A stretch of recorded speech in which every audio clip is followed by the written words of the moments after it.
वज़ीर आज़म साहब सदीक साजिद जी बोल टीवी से दो छोटे छोटे सवाल है। एक तो इमरान खान जो है वो हर अपने जलसे में आपकी एक जो क्लिप्स दिखाते हैं कि आप दुनिया से मांगने में बड़े माहिर हैं और वो कोई क्लिप्स आपके दिखा देते हैं। दूसरा वो कहते हैं कि जनाब मांगने के बारे में क्या कि पैसे मांगने में बड़े आप माहिर, क्लिप्स दिखाते हैं मुख्तलिफ जलसों में अपने। तो ये जाते थे वहां पर पैसे देने जाते थे बाहर। तो उसके साथ मैं अगर मांगने जाता हूँ तो ये पैसे अपना तिजोरी लेके जाते थे बाहर। दूसरा इसके जवाब मुझे दे देना, ये भी फैसला कर देते हैं। दूसरा वज़ीर आज़म साहब, दूसरा वो ये कह रहे हैं, अभी फैसला कर लेते हैं। जी दूसरा वो ये कह रहे हैं कि मैं अपने एक बॉल से 3 विकेटें गिराऊंगा। एक उन्होंने आपका नाम लिया, एक आसिफ जरदारी साहब का नाम लिया और उनका ये सेंटर की जो विकेट है वो बड़ी इंपॉर्टेंट है। आप क्या समझते हैं वो सेंटर की विकेट का इशारा किस तरफ है और क्या आप इसको डिफेंड करेंगे, इस यारकर को शॉट मारेंगे, चौका मारेंगे, छक्का मारेंगे? देखिए बात यह है, पहली बात जो है मांगने की, यानी मैं कशकोल के बारे में एक मैं अंग्रेजी में मुहावरा कहता हूँ, फिर आप उसको माइंड करते हैं कि ये शहबाज शरीफ की बात नहीं करनी चाहिए। मुझे ये बताएं कि 75 साल हमने पाकिस्तान को वहाँ ला खड़ा किया है कि हर मामले में, और मैं ओपनली कहता हूँ कि अपनी काबीना में, अब जलसों में, मीटिंग्स में, कि अब बाहर जाते हैं तो वो कहते हैं कि ये मांगने आए हैं, ये दोस्ती हाल चाल पूछने मांगने आए हैं बिल्कुल। तो उनका ये मुझ पे इल्ज़ाम, अपने चेहरे को आईने में देखें कि क्या जब ये 4 साल जो रहे हैं ये जाके तिजोरियाँ उनको देते रहे। ये क्या अपना पाकिस्तान की बहुत ये खैरात कर रहे थे, पाकिस्तान की दौलत वहाँ पर तकसीम कर रहे थे। कुछ खुदा का खौफ करो, बेड़ा गर्क कर दिया पाकिस्तान का। अपने चेलों और अपने जो क्रोनीज हैं, इनकी जो हमशीरा साहिबा को FBR से NRO किसने दिलवाया था, बताएं ना मुझे। इनकी हमशीरा साहिबा को FBR से NRO किसने दिलवाया था? NRO इन्होंने दिलवाया अपने हमशीरा को, जिन्होंने अपने एसेट डिक्लेयर नहीं किए और मशीनों से या पता नहीं किससे वो कहते थे मैंने ये प्रॉपर्टियाँ बनाई हैं दुबई में और न्यूयॉर्क में। इनकी डिक्लेरेशन जो है वो इतना बड़ा सवालिया निशान है। तो इस तरह कौम को, अपना पूरी ऑपोजिशन को इस तरह के अल्फाज कहना, ये एक बहुत बड़े ख़तरे की घंटी है। मैं पाकिस्तान के 22 करोड़ अवाम इस मुल्क की तकदीर के मालिक हैं। मैं उनसे गुजारिश करूंगा कि आप जो फैसला करना करें, लेकिन देख समझ के करें। ये शख्स पाकिस्तान की वजूद को मैं समझता हूँ कि बहुत बड़ा ख़तरा है। मैं ऑनेस्टली आपको बता रहा हूँ। बिल्कुल जी सनाउल्लाह साहब। प्राइम मिनिस्टर साहब, सनाउल्लाह डान से। प्राइम मिनिस्टर साहब, 2 सवालात हैं। एक तो सदर पाकिस्तान ने कहा है कि आर्मी चीफ की तैनाती के हवाले से मफाहमत होनी चाहिए, इत्तेफाक राय होना चाहिए। इमरान खान साहब की भी डिमांड है आर्मी चीफ के हवाले से और फौरी इलेक्शन के हवाले से। इन दोनों चीज़ों पे बता दें। दूसरा ये बता दें कि इस वक्त फाइनेंशियल क्रंच है, पाकिस्तान की अवाम दबाव में है, सैलाब भी है, महंगाई भी है। आप जस्टिफाई करेंगे 72 रुकनी आपकी कैबिनेट है और रोज़ आपके नए नए मुआविन खसूसी बनते हैं? देखें, बात यह है कि इसमें आप ये समझें कि मामले खसूसी ज़रूर बनते हैं, या तो होना कि हम बैठ के पाकिस्तान के वसाइल को तबाह कर रहे हैं, वक्त ज़ाया कर रहे हैं, तब तो बात है। इनकी काबीना जो थी वो, उसका जो हुजम था वो आपको अच्छी तरह इल्म है, और किस तरह वो गुलछड़े उड़ाते रहे। अभी जो सवाल, पहला सवाल जो सर मुड़ाते ओले पड़े कि आपने अपने जो महंगे होटल में, उसका मैंने मुख्तसर जवाब दिया। अगर तफसील जवाब दूंगा तो बहुत लोगों को उसकी एम्बैरसमेंट होगी। मैं नहीं चाहता कि मैं यहाँ पर तफसील में जाऊँ। एक बात।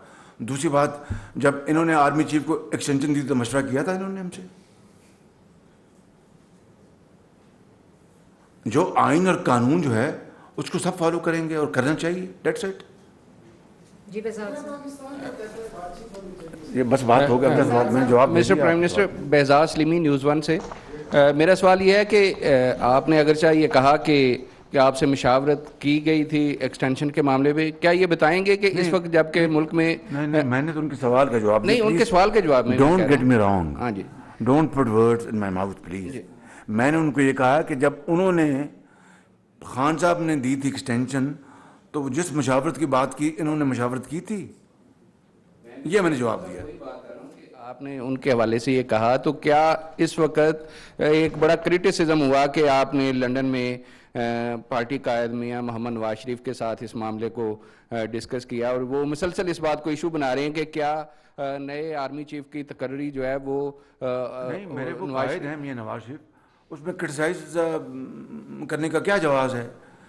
پاکستان کی معیشت، پاکستان کی پالیسیز اس کو ڈسکس کی، میرے وہ قائد ہیں۔ لاسٹ یہ بتا دیں کہ مختلف جماعتوں کی جانب سے تجویز آ رہی ہے کہ پاکستان تحریک انصاف کو اسمبلیوں میں واپس آنا چاہیے، اور اسی طرح کی ایڈوائس معزز سپریم کورٹ کے ججز کی جانب سے بھی ان کو دی گئی۔ تو کیا آپ سمجھتے ہیں کہ موجودہ صورتحال میں اگر پاکستان تحریک انصاف اسمبلیوں میں واپس آنے کا فیصلہ کرتی ہے تو موجودہ حکومت اس کا خیر مقدم کرے گی، اور آپ اس حوالے سے کیا موقف رکھتے ہیں؟ نہ انہوں نے استعفیٰ دینے سے ہم سے مشورہ کیا، اب وہ آتے ہیں تو صحبت میں تشریف لائیں، بالکل آئیں، ہاؤس میں بیٹھیں۔ جی ممتاز بھٹ۔ پرائم منسٹر صاحب، آج آپ نے میڈیا سے گلہ شکوہ کیا کہ آپ ہائی لائٹ نہیں کرتے۔ نہیں، گلہ شکوہ نہیں کیا، میں نے درخواست کی ہے اور بڑے ادب سے درخواست کی ہے۔ پرائم منسٹر صاحب، آپ کی جو پہلے 2 انٹریکشن تھے جب آپ پرائم منسٹر بنے، اس کے بعد میرے دونوں انٹریکشن میں یہی کویسچن تھا کہ ایک پورا پلان ہے پاکستان کی افواج کے اوپر جو ہے وہ سوشل میڈیا، نیشنل میڈیا اور براہ راست حملے کا، اگر آپ کو یاد ہو یہ دونوں کویسچن میں نے آپ کے دونوں انٹریکشن میں آپ کے اوپر دہرائے تھے۔ کل جب کہ لوگوں شہیدوں کے جنازے پڑے ہوئے تھے لوگوں کے گھروں میں، اس وقت نعرے لگوائے گئے جی سی میں، لاہور میں، اور جو کچھ وہاں پہ ہوا وہ آپ کو پتہ ہے، صاحب نے دیکھا۔ تو آپ کو کیا چیز مانے ہے کہ آپ اس کے اوپر کارروائی نہیں کرتے؟ آپ کی پولیٹیکل ول نہیں ہے، یا آپ کے اتحادی ساتھ نہیں دیتے، یا کوئی ادارہ آپ کو روکتا ہے؟ آپ قوم کو کھل کے بتائیں۔ جو وائس چانسلر نے کیا جی سی یونیورسٹی کا، وہ پنجاب گورنمنٹ صوبائی حکومت کے تحت آتے ہیں، وہ اپوائنٹ کرتے ہیں وائس چانسلر، فیڈرل گورنمنٹ نہیں کرتی۔ البتہ جو آپ بات کر رہے ہیں اس کی جتنی بھی مذمت کی جائے کم ہے، اور اگر ہمارے پاس کوئی آئینی اور قانونی راستہ ہوا، میں اس کے بارے میں ابھی کچھ نہیں کہہ سکتا، ہم اس کی ضرور کارروائی کریں گے اگر ہمارے پاس کوئی آئینی اور قانونی راستہ ہوا، I am not sure.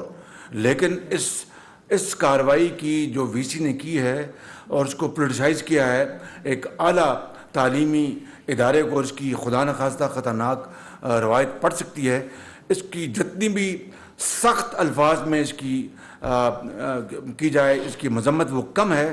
And I want to assure you کہ ہم اس کو اپنی پارلیمنٹ میں بھی یہ معاملہ لے کے آئیں گے، اینڈ یہ بات یہ ناقابل معافی ہے، بالکل اس میں کوئی دو رائے نہیں ہے۔ جاوید حسین، دنیا ٹی وی سے۔ سر، چیئرمین تحریک انصاف یہ کہتے ہیں کہ جو سائفر تھا اس کی تحقیقات کروا دی جائیں تو ہم پارلیمان میں واپس آنے کے لیے تیار ہیں، تو کیا آپ اس بارے میں کچھ سوچ رہے ہیں کہ سائفر کی تحقیقات کروا لی جائیں؟ اس میں کون سی چیز ایسی ہے جو تحقیق کے قابل ہے؟ ہر چیز سامنے آ گئی، پریزیڈنٹ پوٹن سے میری ملاقات ہو گئی، وہ میرے خیال میں ایک مسکراہٹیں تھیں، اسی کو کمپیئر کر لیں تو میرا خیال وہی بذات خود ایک ایسی ایویڈنس ہے جس کے بعد مزید کسی تحقیق کی بات کی ضرورت رہتی ہے۔ اور باقاعدہ ایک آنریبل طریقے سے بات ہوئی، باہمی ہم نے تعلقات کی بات کی کہ ہم اپنے رشیا اور پاکستان اپنے تعلقات کو ہم اپنا پروموٹ کریں گے اور ٹریڈ انویسٹمنٹ میں ہم آگے بڑھیں گے، یہ اس طریقے سے بڑی عمدہ بات ہوئی تھی۔ بالکل پرائم منسٹر صاحب، I am here sir. Prime minister صاحب، میرا نام مظہر اقبال ہے، میں پی این این کو ریپرزینٹ کر رہا ہوں۔ آپ نے بالکل ٹھیک کہا، پوری پاکستانی قوم بھی یہ سمجھتی ہے کہ اپریل تک عمران خان صاحب بحیثیت سیاستدان ایک غیر مقبول آدمی تھے، اور عام تاثر سر یہ بنتا جا رہا ہے کہ جیسے مسلم لیگ نون نے عصر کے وقت روزہ توڑ لیا، آپ تھمپنگ میجورٹی سے اگلے انتخابات میں اقتدار میں آ رہے تھے، ایسا لگا، بلکہ لوگوں کا یہ کہنا ہے، ہاں لوگ کہہ رہے ہیں کہ ایک بہت بڑا پتھر اوپر سے آ رہا تھا، عمران خان کھڑا تھا، شہباز شریف نے اس کو دھکا دے کے تو خود نیچے آ گئے۔ سر کیا کوئی ریگریٹ ہے آپ کو کہ یہ فیصلہ نہیں کرنا چاہیے؟ قطعاً کوئی ریگریٹ نہیں ہے، پاکستان کو اس شخص نے دیوالیہ کر دینا تھا، اللہ تعالیٰ معاف کرے، پاکستان ڈیفالٹ کر جاتا فرسٹ ٹائم ان پاکستان ہسٹری۔ تو اگر پاکستان ریاست کو بچانے کے لیے، اگر میری سیاست قربان ہوتی ہے پاکستان کی ریاست کو بچانے کے لیے، ایک بار نہیں میں 1000 بار قربان کر دوں گا۔